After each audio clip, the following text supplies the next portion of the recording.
I'm here at the Minneapolis airport, and they've got a pretty interesting iPad app for the restaurants.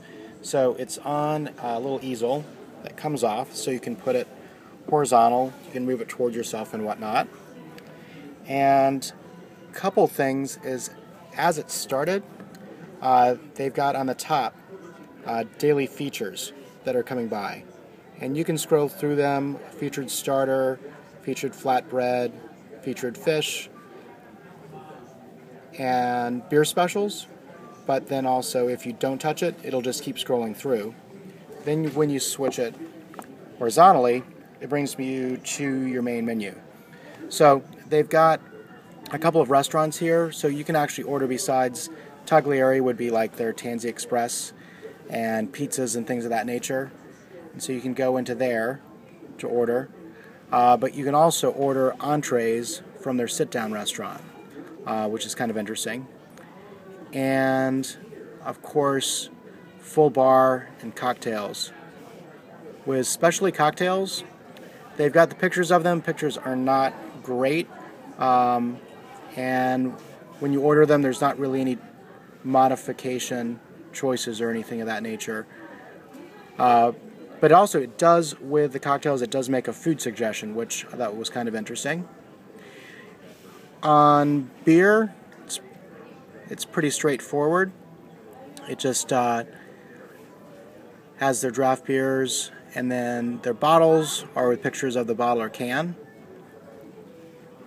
And again, an option to kind of upsell with some food.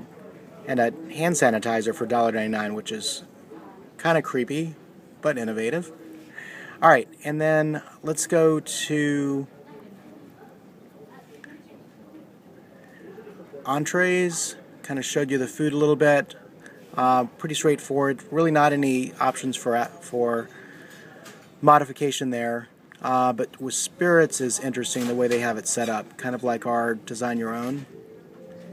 And so let's say we go into vodka, and it lists the brands with how much that brand is, and a little description, and also the label. And then when you add that on, you can have a double. Actually, it automatically goes to double, kind of as an upsell. Choose it up or on the rocks, but with no image of the glass, so if someone doesn't know what that means, they might be confused.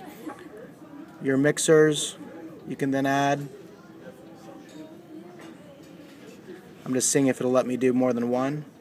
It will not, so that's good. Juice mixers, it'll let you do juice and soda and Diet Coke. That sounds gross. Alright, and then garnish, super basic, but we'll only let you do one garnish. Alright, so that is choose your own on the beverage, and that is giving upsell of an oyster, which is kind of cool. Alright, we'll go and add one of those, see what happens here. And then finally, let's take a look at how they have their wine by the glass set up. So basically, about a dozen wines, the name, and then picture of the bottle and a glass, recommended pairings with them, again with this hand sanitizer, and then the cart has all your items there, and on the cart you can either remove an item or if you want to do more of. It also pulls up an allergy notice, which they have noted. This is just generic about undercooked meats, but if you had something that had peanuts or whatnot, I'm sure that would pop up. It has an alcohol warning as well, reminding the customers must be 21 or older. And then at checkout, an option to put a percentage gratuity, and for here if you want to dine in to go, and gives you the total. Hope that's helpful.